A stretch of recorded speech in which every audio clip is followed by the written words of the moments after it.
East Africa ജിദ്ദയിൽ നിന്ന് തുടങ്ങി. ആഫ്രിക്കയിലേക്ക് പോകുമ്പോഴുള്ളൊരു പിക്ചർ ഉണ്ടാവില്ല നമ്മുടെ മനസ്സിൽ. ആഫ്രിക്കയിലാണ് പോകുന്നത്, വെള്ളം എന്തായിരിക്കും, ഭക്ഷണം എന്തായിരിക്കും, നമ്മൾ പറഞ്ഞ് കേട്ട് കേട്ട് കേട്ട് പേടി വന്ന കുറേ സംഭവങ്ങളുണ്ട്. മലേറിയ ഉണ്ടാവും, യെല്ലോ ഫീവർ ഉണ്ടാവും. അപ്പോൾ വിസ പർപ്പസിനായിട്ട് ആദ്യം തന്നെ ജിദ്ദയിലെ മെഡിക്കൽ സെൻറ്ററിൽ നിന്ന് യെല്ലോ ഫീവർ ഒരു 10 ദിവസം മുന്നേ എടുത്തു വെച്ചിട്ടുണ്ടായിരുന്നു. കുറച്ചുകൂടെയൊക്കെ സെൻട്രലൈസ്ഡ് വിസ സിസ്റ്റം ഉള്ളതുകൊണ്ട് തന്നെ ഈസ്റ്റ് ആഫ്രിക്കൻ വിസ എന്നുള്ള ഒരൊറ്റ ആപ്ലിക്കേഷൻ മതി. അതിൽ നമുക്ക് യുഗാണ്ട, കെനിയ, റുവാണ്ട ഈ 3 രാജ്യങ്ങൾ വിസിറ്റ് ചെയ്യാൻ നമുക്ക് ഈസ്റ്റ് ആഫ്രിക്കൻ വിസ അത് മതി. അത് ഓൺലൈനായിട്ട് ഇന്ത്യൻ സിറ്റിസൻസിന് കിട്ടുന്നുണ്ട്. ഒരു $50 എങ്ങനെയാണ് അതിന് ചിലവ് വന്നത്. പിന്നെ നമ്മളുണ്ടായിരുന്നത് തൻസാനിയയിലോട്ട് സെപ്പറേറ്റ് വേണം, അതും ഓൺലൈൻ വിസ കിട്ടുന്നുണ്ട്. അങ്ങനെ നമ്മൾ ചൂസ് ചെയ്തിട്ടുണ്ടായിരുന്നത് എത്യോപ്യൻ എയർ ആയിരുന്നു. ഒരു ഫസ്റ്റ് ടൈം എക്സ്പീരിയൻസ്. ജിദ്ദയിൽ നിന്ന് ആദ്യം ഒരു 2 മണിക്കൂർ യാത്ര അഡിസ് അബാബ, പിന്നെ അഡിസ് അബാബയിൽ നിന്ന് നേരെ എൻറ്റബെ യുഗാണ്ടയിലോട്ട് ആണ് പോയത്. അഡിസ് അബാബയിലെത്തുന്നത് വരെ ഒരു ഫസ്റ്റ് ടൈം എക്സ്പീരിയൻസ് എന്നുള്ള അർത്ഥത്തിൽ തന്നെ A350 ഫ്ലൈറ്റ് നമുക്ക് ഒരനുഭവമായിരുന്നു. കാരണം ഒരു എമിറേറ്റ്സോ അതല്ലെങ്കിൽ ഖത്തർ എയർവേസൊക്കെ പോലെയുള്ള അതേ നിലവാരത്തിലുള്ള, ഏറ്റവും ചുരുങ്ങിയത് സൈസ് കൊണ്ടെങ്കിലും അതേ നിലവാരത്തിലുള്ള ഒരു ഫ്ലൈറ്റ്. അതിൻ്റെ ഫെസിലിറ്റീസ് എല്ലാം അത്ര കണ്ട് കിടപിടിക്കില്ലെങ്കിലും ഒരു സൂപ്പർ ക്ലാസ് ഫ്ലൈറ്റാണ് എത്യോപ്യൻ എയർലൈൻസ്. പ്രതീക്ഷിക്കാത്ത ഒരു ഇതായിരുന്നു. നമ്മളൊരു ചെറിയ എയർലൈനൊക്കെയാണ് പ്രതീക്ഷിച്ചത്. പക്ഷേ എത്യോപ്യൻ എയർലൈൻസ് കേട്ടിട്ടുണ്ടായിരുന്നു, അങ്ങനെ ഒരു നല്ല ഫീഡ്ബാക്ക് കണ്ടിട്ടാണ് എത്യോപ്യൻ എയർലൈൻസ് എടുത്തത്. നല്ല അനുഭവമായിരുന്നു. നല്ല ഭക്ഷണം, നല്ല അറേഞ്ച്മെൻറ്റ്സ്, പിന്നെ ലാൻഡിങ്ങും ടേക്ക് ഓഫൊക്കെ തന്നെയാണെങ്കിലും വളരെ കൂളായിരുന്നു. പക്ഷേ 2 അവർ അഡിസ് അബാബ ശരിക്കും വലിയൊരു എയർപോർട്ടാണ്. ഒരു ആഫ്രിക്കയുടെ ദുബായ് എന്ന് വേണമെങ്കിൽ പറയാൻ കഴിയുന്ന രീതിയിൽ വികസിച്ചിട്ടുണ്ട് അഡിസ് അബാബ എല്ലാ സൗകര്യങ്ങളെ കൊണ്ടും. പിന്നെ അവിടുന്ന് ഒരു ട്രാൻസിറ്റ് ആയിരുന്നു അത്. അവിടുന്ന് നേരെ എൻറ്റബെ എയർപോർട്ട്. എൻറ്റബെ ഒരു കുഞ്ഞു എയർപോർട്ട്, ഒരുപാട് ഫെസിലിറ്റികളൊന്നും നമുക്ക് കാണാൻ കഴിയില്ല. നമ്മുടെ ഒരു കാലിക്കറ്റ് എയർപോർട്ടിൻ്റെ അല്ലെങ്കിൽ അതിനേക്കാൾ കുറഞ്ഞൊരു ഭാഗം എൻറ്റബെ എയർപോർട്ട്. അവിടെ ചെന്നിറങ്ങി നമുക്ക് എമിഗ്രേഷൻ പ്രൊസീജിയറൊന്നും അത്ര വലിയ ബുദ്ധിമുട്ടൊന്നും ഉണ്ടായിരുന്നില്ല. നേരെ നമ്മൾ പുറത്തിറങ്ങി, കമ്പനിയുടെ ആളുകൾ വന്നിട്ടുണ്ടായിരുന്നു നമ്മളെടുക്കാനായിട്ട്. നേരെ അവിടെ പോയി. എൻറ്റബെയിലൊരു 2 ദിവസം. എൻറ്റബെ എന്ന് പറയുന്നൊരു എയർപോർട്ട് ടൗണാണ്. അവിടുന്ന് ക്യാപിറ്റലായിട്ട് കമ്പാലയിലോട്ടൊരു 40 to 45 മിനിറ്റ്സ് ഡ്രൈവ്. ഈ ലോകത്തെ ഏറ്റവും വലിയ ശുദ്ധജല തടാകങ്ങളൊന്നായിട്ടുള്ള ലേക്ക് വിക്ടോറിയ എന്ന് പറയുന്ന ഒരു തടാകമായിരുന്നു ആദ്യത്തെ ടാർഗറ്റ്. അപ്പോൾ അതിനടുത്ത് തന്നെയുള്ള ഒരു നല്ല മോശമില്ലാത്തൊരു ഹോട്ടലിലായിരുന്നു സ്റ്റേ. അപ്പോൾ അവിടെ ഉണ്ടായിരുന്ന നല്ലൊരു അനുഭവം എന്തായിരുന്നെങ്കിൽ ഭക്ഷണമായിരുന്നു നമ്മൾ ഏറ്റവും കൂടുതൽ നമുക്കൊരു കൺസേൺ ഉണ്ടായിരുന്നത്. ഭക്ഷണം ബ്രേക്ക്ഫാസ്റ്റ് വന്നതോടുകൂടെ തന്നെ നമ്മുടെ ആ കൺസേൺ മാറി. ശരിക്കും നാച്ചുറലായിട്ടുള്ള ഭക്ഷണം നമുക്ക് കിട്ടാൻ സാധ്യതയുള്ള ഏറ്റവും നല്ല സ്ഥലങ്ങളിലൊന്ന് യുഗാണ്ടയാണ്. അവിടെ നമുക്ക് രാവിലെ തന്നെ നമുക്ക് ഹോട്ടലിൻ്റെ ചുറ്റുവട്ടത്തും കാണാം pineapple, mango, avocado, then passion ഫ്രൂട്ടൊക്കെ. എന്താണ് അതിൻ്റെ ഒരു ടേസ്റ്റ് എന്നോ അത്. പിന്നീട് നമുക്ക് ഈ ടൊമാറ്റോ ട്രീ ടൊമാറ്റോ എന്ന് പറയുന്ന വേറെ ഫ്രൂട്ട് ഞാൻ ഫസ്റ്റ് ടൈമാണ് കാണുന്നത്. എനിക്കത് മുന്നേ ഞാൻ കണ്ടിട്ടില്ല. ഏകദേശം പാഷൻ ഫ്രൂട്ട് പോലെ തന്നെ അകത്തുനിന്ന് നമുക്കിങ്ങനെ സ്പൂൺ ഉപയോഗിച്ചിട്ട് കഴിക്കാൻ കഴിയുന്ന രീതിയിലുള്ള ഒരു ഫ്രൂട്ട്. നല്ല ഹെൽത്തി ആയിട്ടുള്ള ഒരു ഫ്രൂട്ടാണ്. ഒരുപാട് വൈറ്റമിൻ കണ്ടൻറ്റൊക്കെ ഉള്ള ഫ്രൂട്ടാണെന്ന് അറിയാൻ കഴിഞ്ഞു. അപ്പോൾ അങ്ങനെ ആ ഒരു ദിവസം അവിടെ ഹോട്ടലിൽ സ്റ്റേ ചെയ്ത് പിന്നീട് അന്ന് ഞങ്ങൾ ലേക്ക് വിക്ടോറിയ എന്ന് പറയുന്ന ആ തടാകം കാണാനായിട്ട് പോയി. അതിനുശേഷം തിരിച്ചു വന്നു. കമ്പനിയുടെ 1-2 മീറ്റിങ്ങുകളുണ്ടായിരുന്നു, അതെടുത്തു. അന്ന് രാത്രി നമ്മൾ പുറത്തിറങ്ങി, കുറച്ച് നേരം കാണാൻ വേണ്ടി പുറത്തിറങ്ങിയപ്പോൾ ഞാൻ വെറുതെ ഇങ്ങനെ നോക്കുകയായിരുന്നു ഇവിടെ പള്ളികൾ എന്തെങ്കിലും. കയറിയ സമയത്ത് തന്നെ ഇങ്ങനെ ബാങ്ക് കേൾക്കുന്നൊരു ഫീല് വന്നപ്പോൾ ഒന്ന് നോക്കിക്കഴിഞ്ഞപ്പോൾ മുന്നിൽ തന്നെയുണ്ട് ഒരു കുഞ്ഞു പള്ളി ഉണ്ടായിരുന്നു. അപ്പോൾ നല്ല രസമുള്ളൊരു സംഭവം എന്തെങ്കിൽ, ഇപ്പോൾ എൻ്റെ കൂടെ സീനിയറായിട്ടുണ്ടായിരുന്ന ഒരാൾ പറഞ്ഞു, ഒരു 25 കൊല്ലം മുന്നേയുള്ള കേരളം അങ്ങനെ കരുതിയാൽ മതി എന്ന് പറഞ്ഞു. ഇത് തന്നെയായിരുന്നു കേരളത്തിൻ്റെ ഒരു രൂപം എന്നുള്ളത്. അങ്ങനെ ഞങ്ങളെ പള്ളിയിലോട്ട് പോയി. അപ്പോൾ പള്ളിയൊക്കെ നല്ല രസമുണ്ട്, ഒരു ചെറിയ പള്ളി. അതിന് പണ്ടത്തെ ഒരു പള്ളീൻ്റെ ഒരു രൂപമുണ്ട്. പണ്ടത്തെ പള്ളിയിലൊരു വരാന്ത ഉണ്ടാവും, അകത്തെ പള്ളീൻ്റെ പുറത്തൊരു വരാന്ത ഉണ്ടാവും, അതിന് താഴെയുള്ള ചെറിയൊരു ഉതെടുക്കാനുള്ള സൗകര്യം, കുട്ടികൾക്ക് പഠിക്കാനൊക്കെയുള്ള ചെറിയൊരു മദ്രസ പോലത്തെ ഒരു സ്ഥലം. അപ്പോൾ അതിൻ്റെ 4 പുറവും ശരിക്കും നമ്മളെ ഇഷ്ടപ്പെടുത്തുന്ന രീതിയിൽ അവിടെ പ്ലാവുണ്ട്, പിന്നെ മാവുണ്ട്, അതിന് താഴെയായിട്ട് കോഴികളൊക്കെ ഇങ്ങനെ പോകുന്നത്, ശരിക്കും ഒരു ഗ്രാമീണ അന്തരീക്ഷം. പിന്നെ യുഗാണ്ടയാണ്. അപ്പോൾ ആ മനുഷ്യരുടെ ഒരു രൂപം പൊതുവെ നമ്മളെ ചെറുതായി ഒന്ന് ഭയപ്പെടുത്തുന്നതാണ്. അനാവശ്യമായിട്ട് ആളുകൾ പറഞ്ഞു വെച്ച കുറേ കാര്യങ്ങൾ കാരണം നമുക്കും തന്നെ ചെറിയൊരു ഭയം ഉണ്ടായിരുന്നു. പക്ഷെ നമ്മളവിടെ സംസാരിക്കുന്ന വളരെ ഹമ്പിളായിട്ടുള്ള കുറേ മനുഷ്യർ അന്നന്നത്തെ ദിവസക്കൂലി കണ്ടെത്തിയിട്ട് അതിൽ ജീവിച്ച് ആസ്വദിച്ച് ജീവിക്കുന്ന. ഞാനൊരാൾ ചോദിക്കുകയുണ്ടായി, ഇങ്ങനെ ലൈഫ് എങ്ങനെയാണ്, ഇങ്ങനെയൊക്കെ സ്ട്രഗിൾ ചെയ്ത് കഴിഞ്ഞു പോവുമോ? കാരണം $30 കണക്കെയാണ് ഒരു മാസത്തെ ശമ്പളം. $30, $100 ഒക്കെയാണ് ഒരു മാസത്തെ ശമ്പളം. എന്നാലോ റെൻറ്റ്, ചിലവ് ഒന്നും ഒട്ടും കുറവില്ലതാണ്. അങ്ങനെ അപ്പോൾ മക്കളുടെ സ്കൂൾ പഠനമാണെങ്കിൽ തന്നെ ഒന്നും ഫ്രീ ഇല്ല, എല്ലാം നമ്മൾ പെയ്ഡാണ്. അപ്പോൾ ഏകദേശം ഒരു 6ാം ക്ലാസ് 7ാം ക്ലാസ് കഴിയുന്നതോട് കൂടിയിട്ട് ഒട്ടുമിക്ക ആളുകളും സ്കൂളിന് പുറത്താവും, ജോലി നോക്കിയിട്ട് പോകേണ്ട ഒരു സിറ്റുവേഷനൊക്കെയാണ് ഉള്ളത്. എന്നാലും മനുഷ്യർ, ഒരാൾ എന്നോട് പറഞ്ഞൊരു പദമുണ്ടായിരുന്നു, വി ആർ ട്രൈയിങ്, ഞങ്ങൾ നന്നായി ജീവിക്കാൻ ശ്രമിക്കുന്നു എന്നുള്ള. വല്ലാതെ അപ്പോൾ നമ്മളൊന്നിങ്ങനെ കമ്പയർ ചെയ്ത് നമ്മളിൽ പലരും ഒരു പക്ഷേ $30 എന്നൊക്കെ പറയുമ്പോൾ ഒരു ദിവസത്തെ ചിലവ്, ഒരു ദിവസത്തെ ചിലവാണ്.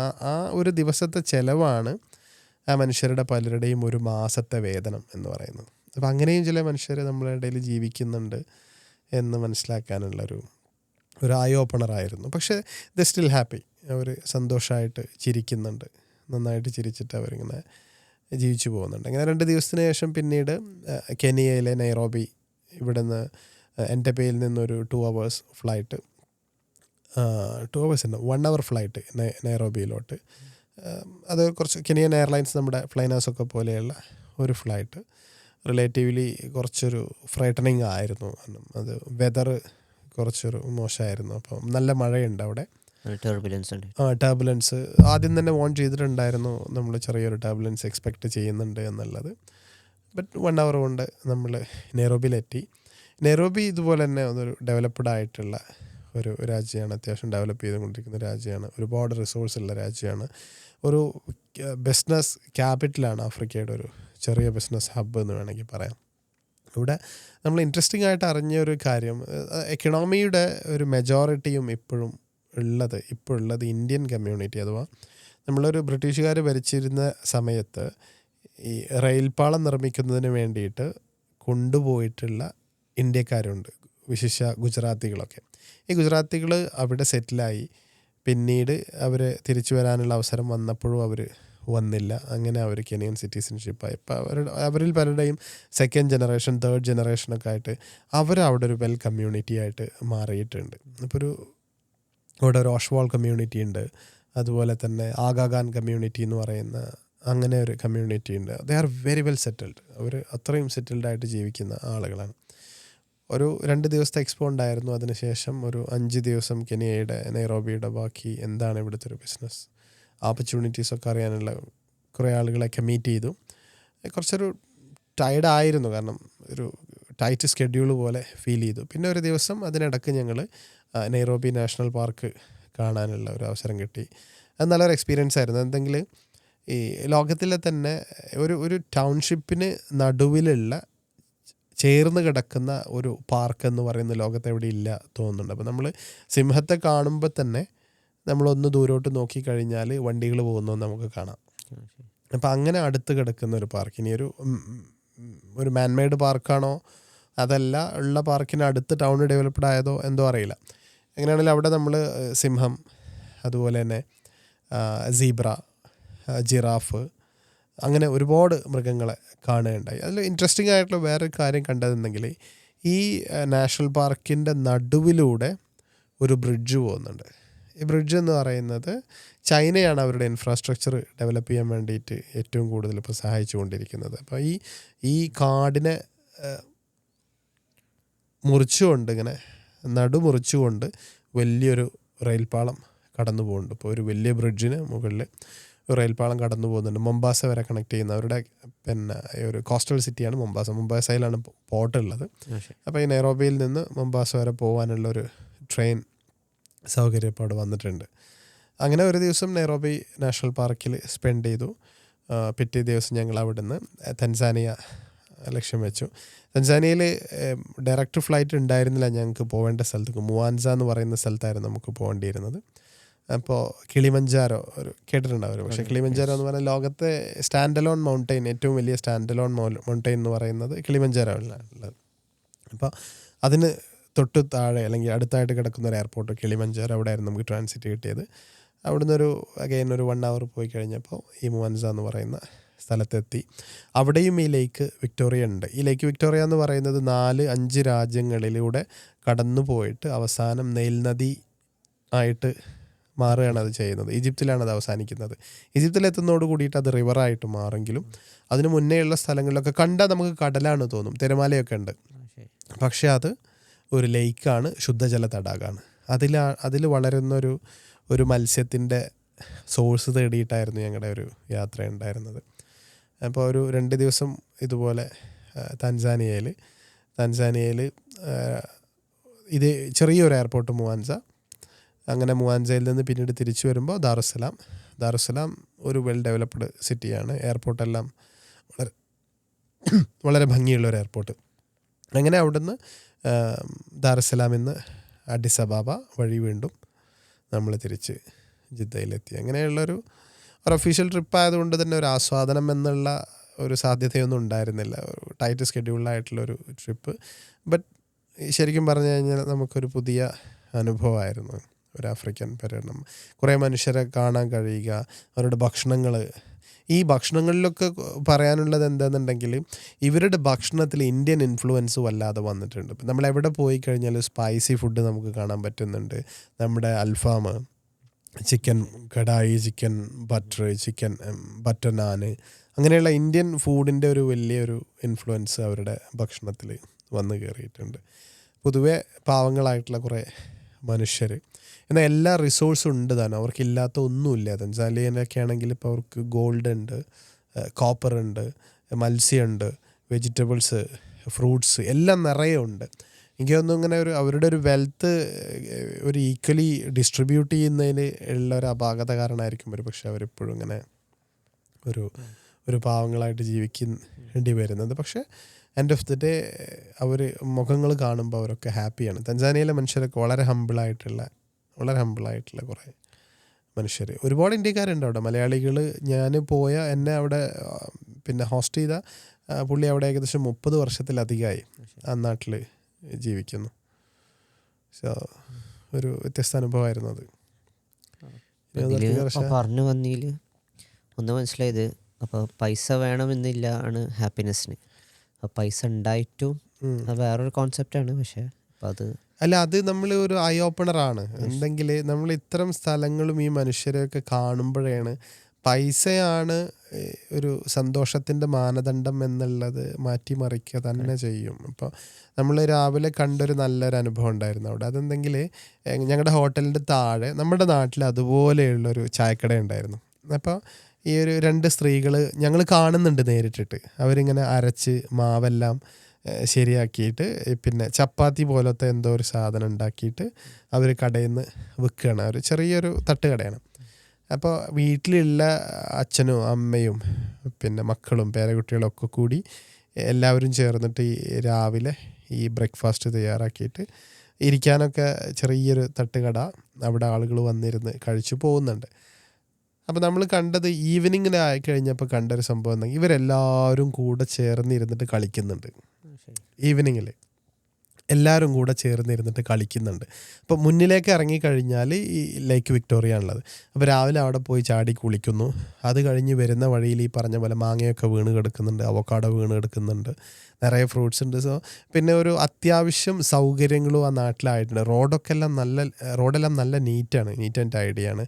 പിന്നെ നമുക്ക് കുറച്ചും കൂടി ഒരു നൊസ്റ്റാൾജിയ ഫീൽ ചെയ്യുന്നത് നല്ല നാട്ടിലെ പോലത്തെ ഒരു ഗ്രൗണ്ട്, പുല്ലുള്ള ഒരു ഗ്രൗണ്ട്, ചെറിയ പോസ്റ്റെല്ലാം വെച്ചിട്ട്. അപ്പോൾ അതിലൂടെ ആടുകളെ മേച്ചിങ്ങനെ ആളുകൾ പോകുന്നുണ്ട്, പശുക്കളുമായിട്ട് വേറെ കുറേ ആളുകൾ പോകുന്നുണ്ട്, പിന്നെ കുറേ 2 കുട്ടികൾ അവിടെ ഇരുന്നിട്ട് ക്യാരംസ് കളിക്കുന്നുണ്ട്. ഇതൊക്കെ നമുക്ക് ഇന്ന് ശരിക്കും ഇങ്ങനെ മറഞ്ഞു പോയിക്കൊണ്ടിരിക്കുന്ന ഒരു കാഴ്ചകളാണ്. അപ്പം സന്തോഷം കണ്ടെത്താനുള്ള മാനദണ്ഡം പണമാണെന്നുള്ളത് തീർച്ചയായിട്ടും അതൊരു തെറ്റിദ്ധാരണ തന്നെയാണ്. പിന്നെ ഒരു കാര്യം പറഞ്ഞു, ഇപ്പം നമ്മൾ ആഫ്രിക്ക പറഞ്ഞൊരു സ്ഥലം കാണുന്നത് ഇപ്പം മൂവീസിലൂടെയാണ്. അപ്പോൾ അതിലൊക്കെ ആഫ്രിക്ക പറയുമ്പോൾ ആ ഒരു വെറും ഇത് എന്താണ് വൈൽഡ് ലൈഫ് മറ്റേ സീനോ അല്ലെങ്കിൽ സിറ്റി ആണെങ്കിലും മറ്റേ അണ്ടർ ഡെവലപ്ഡ് ഒരു കോൺസെപ്റ്റിലാണല്ലോ കാണിക്കുന്നത്. അപ്പോൾ നമ്മൾ പറഞ്ഞ പോലെ തന്നെ നമ്മളെ ഫസ്റ്റ് നമ്മളെ ഇംപ്രഷന് ആഫ്രിക്കയിലേക്ക് പോകണം, അല്ലെങ്കിൽ ഇപ്പം മെക്സിക്കോ പറയുമ്പോൾ കാണാം. ഇപ്പോൾ ഇൻസ്റ്റാഗ്രാമിലൊക്കെ കാണാം ഓലെ ദ വേ ദേ ഷൂട്ട് എങ്ങനെയാണ്. അപ്പോൾ US സിറ്റി ആണ് ഇത് ഫിൽറ്റർ ഉപയോഗിക്കുന്നത്, മെക്സിക്കോ ആകുമ്പോൾ ആ ഫിൽറ്റർ മാറ്റി ഒരു ബ്രൗൺ എഫക്റ്റിൽ. ഇപ്പം ഈ മിഡിൽ ഈസ്റ്റ് ആണ് ഈ വേറൊരു ടൈപ്പിൽ ഫിൽറ്റർ ഉപയോഗിച്ചത്. അപ്പോൾ ഒരേ സ്ഥലം തന്നെ ദ വേ ദേ ഷോ അത്രയും വ്യത്യാസത്തിലാണ് വരുന്നത്. അപ്പോൾ ജസ്റ്റ് ആ ഒരു ഇത് അപ്പോൾ ആഫ്രിക്ക പറയുമ്പോൾ നമ്മൾ കാണുന്നതാണ്. നമ്മൾ കണ്ട രാജ്യങ്ങളുടെ സ്ഥിതി അതല്ലാത്ത രാജ്യങ്ങളും ഉണ്ട്, എന്നാൽ ഇതിനേക്കാൾ നല്ല രാജ്യങ്ങളും ഉണ്ട്. ഇപ്പോൾ എനിക്ക് പോകണമെന്ന് ആഗ്രഹം ഉണ്ടായിരുന്നൊരു സ്ഥലമായിരുന്നു റുവാണ്ട എന്ന് പറയുന്നത്. ആഫ്രിക്കയിലെ ഏറ്റവും നല്ല, ലോകത്തെ തന്നെ ഏറ്റവും നല്ല ക്ലീൻ സിറ്റികളിലൊന്നാണെന്ന് റുവാണ്ട. ക്ലീൻ സിറ്റികളിലൊന്നാണ് റുവാണ്ട. പിന്നെ ഇപ്പോൾ ഈ നാഷണൽ പാർക്കിലാണെങ്കിൽ പോലും നമുക്ക് ഭക്ഷണം കഴിച്ചതിൻ്റെ വേസ്റ്റ് ഇടാനോ അതല്ലെങ്കിൽ ബോട്ടിൽ വലിച്ചെറിയാനൊന്നും പറ്റില്ല. നല്ല ഫൈനാണ് അത്തരം കാര്യങ്ങൾക്കൊക്കെ. അപ്പോൾ അവരതെല്ലാം നന്നായിട്ട് മെയിൻറ്റെയിൻ ചെയ്യുന്നുണ്ട് എന്നുള്ളതാണ്. ഈ യുഗാണ്ടയിലൊക്കെ എത്തുമ്പോൾ ഒരിക്കലും ഇതൊരു വലിയൊരു സിറ്റിയാണെന്നൊന്നും നമുക്ക് പറയാൻ കഴിയില്ല. ഒരു നാടൻ സിറ്റി. ഇപ്പോൾ ഒരു തുണി കടയാണെന്നുണ്ടെങ്കിൽ പഴയ നാട്ടിലെ പോലെ പലക വെച്ചിട്ടുള്ള 1-2 കടകൾ, അതല്ലാണ്ട് ഒരുപാട് ബിൽഡിങ്ങുകളുണ്ട് അങ്ങനെയല്ല, മറിച്ച് നാച്ചുറലായിട്ട് ശരിക്കും ഇഴകിച്ചേർന്ന് ജീവിക്കുന്ന കുറേ മനുഷ്യർ. എന്നാൽ നൈറോബി വ്യത്യാസമുണ്ട്. നൈറോബി നിറയെ ബിൽഡിങ്ങുകളും കാര്യങ്ങളൊക്കെ ഉള്ള ഒരു സ്ഥലം. തൻസാനിയയും ഏകദേശം അതുപോലെയൊക്കെയാണ്. ഞങ്ങളീ പോയ സ്ഥലത്ത് മുവാൻസയിൽ പക്ഷേ അതൊരു ശരിയായിട്ടുള്ളൊരു ഗ്രാമീണ ജീവിതം നമുക്ക് ആസ്വദിക്കാൻ പറ്റാവുന്ന ഒരു സ്ഥലമായിരുന്നു എന്നുള്ളതാണ്. 3 രൂപങ്ങളാണ് ഈ ഡെവലപ്മെൻറ്റിൻ്റെ ഒരു കേസ് നോക്കുമ്പോൾ. യുഗാണ്ടയാണ് അതിലേറ്റവും താഴെ ഇതിൽ നിൽക്കുന്നത്. പക്ഷെ അവർക്കാണ് നമ്മൾ ഏറ്റവും കൂടുതൽ ആസ്വദിച്ച് ഭക്ഷണം കഴിച്ച നാടൻ ഫ്രൂട്ട്സ് കഴിച്ച സ്ഥലം യുഗാണ്ടയാണ്. കാരണം അവിടെ പൈനാപ്പിളൊക്കെ പറയാതിരിക്കാൻ കഴിയില്ല, അസാധ്യ ടേസ്റ്റായിരുന്നു. പിന്നെ തൻസാനിയയിലും തന്നെ നല്ല ഭക്ഷണമായിരുന്നു. മലയാളികൾ ഞാൻ നേരത്തെ പറഞ്ഞല്ലോ ഒത്തിരി പേരുണ്ട്. അവരുടെ വീട്ടിലായിരുന്നു ഒരു ദിവസം ഭക്ഷണം. നമ്മളറിയുന്ന ഒരു സുഹൃത്ത്.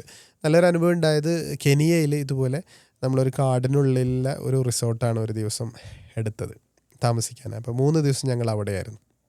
നമ്മുടെ വീടിൻ്റെ ആ റിസോർട്ടിൻ്റെ മുറ്റത്ത് ഞാൻ ആദ്യമായിട്ടാണ് ആ രീതിയിലുള്ളൊരു കുരങ്ങുകളെ കാണുന്നത്. നമ്മൾ വെള്ള കലർന്ന കുരങ്ങുകൾ, വാലെല്ലാം നല്ല തൂവെള്ള കുരങ്ങുകൾ. ഇവർ താഴോട്ട് വരില്ല. ഈ കുരങ്ങുകൾ മരത്തിലിങ്ങനെ മാത്രമേ നിൽക്കുകയുള്ളൂ. അപ്പം നമ്മളെ കാണുന്നതോട് കൂടിയിട്ട് ഇവർ വേഗം ചില്ലകൾക്ക് പിന്നിൽ ഒളിക്കുന്ന രൂപത്തിലുള്ള കുരങ്ങുകൾ. അതൊക്കെ നമ്മളിങ്ങനെ കാണുകയാണ്. ഇപ്പോൾ ശരിക്കും ഒരു അസറിന് ശേഷമുള്ളൊരു സമയം, സൂര്യൻ ഇങ്ങനെ അസ്തമിക്കാൻ പോകുന്നു. അപ്പോൾ അതിന് തൊട്ട് മുന്നിൽ കാടാണ്. ആ കാടിലുള്ള ചോലയുടെ ശബ്ദം ഇങ്ങനെ കേൾക്കും. വെള്ളം വന്നിങ്ങനെ പതിക്കുന്ന ശബ്ദമുണ്ട്. അതിനിടയ്ക്ക് ഈ മൃഗങ്ങൾ, ഈ കുരങ്ങനും അതുപോലെയുള്ള ചെറിയ ചെറിയ മൃഗങ്ങളൊക്കെ വന്ന് നല്ല രസമുള്ളൊരു അറ്റ്മോസ്ഫിയർ ആയിരുന്നു ആ ഒരു സംഭവം. അവിടെ കുറച്ചൊരു പോഷ ഏരിയ ആണ് അത് തോന്നുന്നു. പോഷ ഏരിയ ഇൻ എ സെൻസ് കാരണം അതിൻ്റെ തൊട്ടടുത്താണ് പിന്നെ ഇന്ത്യൻ അംബാസിഡറുടെ വീട്, അതുപോലെ ജർമ്മൻ അംബാസിഡറുടെ വീട്, ബെൽജിയം അംബാസിഡറുടെ വീട്, അങ്ങനെ നിറയെ ആ രീതിയിലുള്ള ഡിപ്ലോമാറ്റ്സ് താമസിക്കുന്നതിന് ഇടയിൽ ഒരു റിസോർട്ട് അവർ ഇങ്ങനെ റെൻറ്റിന് കൊടുക്കുന്ന ഒരു സ്ഥലത്ത്. അവിടെയൊക്കെ നല്ല സേഫാണ്. കാരണം അത്ര മോണിറ്റർ ഉണ്ട്. അതുകൊണ്ട് തന്നെ നല്ല സേഫായിട്ട് ജീവിച്ചു പോകുന്നു. അപ്പോൾ ഈ സേഫ്റ്റി കൺസേൺ എങ്ങനെയുണ്ട്? സിറ്റീസ് പറഞ്ഞ മറ്റേ പേടി കണ്ടോ രാത്രി ഇറങ്ങി? അത് തീർച്ചയായിട്ടും ഉണ്ട്. കാരണം അവിടെ ഒരു നല്ല ഒരു ഗുണം നമ്മൾ കണ്ടത്, ഇപ്പം ഏത് റീസൺ ആയിക്കോട്ടെ, സേഫ്റ്റി റീസൺ, സെക്യൂരിറ്റി റീസൺ ആണ് പറഞ്ഞതെങ്കിലും സിറ്റി നേരത്തെ ഉറങ്ങും. സിറ്റി ഒരു 7 o'clock ശേഷം നമുക്കൊന്നും കാര്യമായിട്ട് കാണാൻ കഴിയില്ല. അതിനൊരു പ്രധാന റീസൺ നൈറോബിയിൽ പറഞ്ഞത് അതൊരു സെക്യൂരിറ്റി റീസണാണ്. പക്ഷെ അതൊരു അഡ്വാൻറ്റേജ് ആയിട്ടാണ് നമ്മൾ കണ്ടത്. കാരണം മനുഷ്യരൊക്കെ നേരത്തെ ഉണരുന്നുണ്ട്, സിറ്റി നേരത്തെ സജീവമാണ്. അതെല്ലായിടത്തും നമുക്കത് അങ്ങനെ ഫീൽ ചെയ്തു. ഇപ്പോൾ തൻസാനിയയിലാണെങ്കിലും യുഗാണ്ടയിലാണെങ്കിലും ഒക്കെ സമയം ആയിക്കഴിഞ്ഞാൽ ഒരു ഇശായിന് ശേഷം പിന്നെ വേറെ പരിപാടികളൊന്നുമില്ല, നേരെ ഗോ ടു സ്ലീപ്പ്. കാരണം നേരത്തെ സിറ്റി സജീവമാവുന്നുണ്ട്, സിറ്റി ആയിക്കട്ടെ ഗ്രാമജീവിതങ്ങളൊക്കെ നേരത്തെ സജീവമാവുന്നുണ്ട്. അപ്പം നെയ്റോബിയിൽ നമുക്ക് കിട്ടിയ അഡ്വൈസ് ഇതായിരുന്നു കാര്യമായിട്ട്, മൊബൈൽ സൂക്ഷിക്കണം. ഒന്ന് ഈ ബോഡ എന്ന് പറയുന്ന ഒരു ഇതുണ്ട്. ബോഡ നമ്മൾ ബൈക്കിൽ ഷെയർ ടാക്സി പോലെ നമുക്ക് പോകേണ്ട സ്ഥലങ്ങളിൽ അവർ വന്ന് നമ്മളെ കൊണ്ടുപോകുന്ന യൂബർ വരെ ഉണ്ട്. യൂബറിൽ വരെ ആപ്ലിക്കേഷനിൽ വരെ നമുക്ക് ഈ ബോർഡകളെ കിട്ടും. ബൈക്കിൽ അവർ നമ്മളെ കൊണ്ടാക്കി തരും അങ്ങനെ. അപ്പോൾ ഈ ബോർഡകളിൽ തന്നെ ഉള്ള ചില ആളുകളാണ് ഈ ഫോൺ സ്നാച്ചിങ് ചെയ്യുന്നത്. അതുകൊണ്ട് അവരടുത്ത് വരുമ്പോൾ സൂക്ഷിക്കണം എന്നുള്ള ഒരു ഇതുണ്ടായിരുന്നു. ഇപ്പം നമുക്കത് കുറച്ചുകൂടി ഫീലായത് ഞങ്ങൾ രാത്രിയാണ് ഹോട്ടലിലെത്തിയത്. ഒരു 10 o'clock ഹോട്ടലിലെത്തിയത്. അപ്പോൾ ഞങ്ങൾ അവരോട് ചോദിച്ചു, ഞങ്ങൾ ഭക്ഷണം കഴിച്ചില്ല, ഒന്ന് പുറത്തിറങ്ങിയിട്ട് ഭക്ഷണം കഴിച്ച് വരാമെന്ന് പറഞ്ഞപ്പോൾ അവിടെ നിൽക്കുന്ന റിസപ്ഷനിസ്റ്റ് നമ്മളോട് പറഞ്ഞു, ഐ വുഡൻറ്റ് റെക്കമെൻഡ്, നിങ്ങളിപ്പോൾ പുറത്ത് പോകണ്ട, പകരം എന്തെങ്കിലും ഓർഡർ ചെയ്തോളൂ, പോകുന്നത് അത്ര സേഫ് അല്ല എന്ന് പറഞ്ഞു.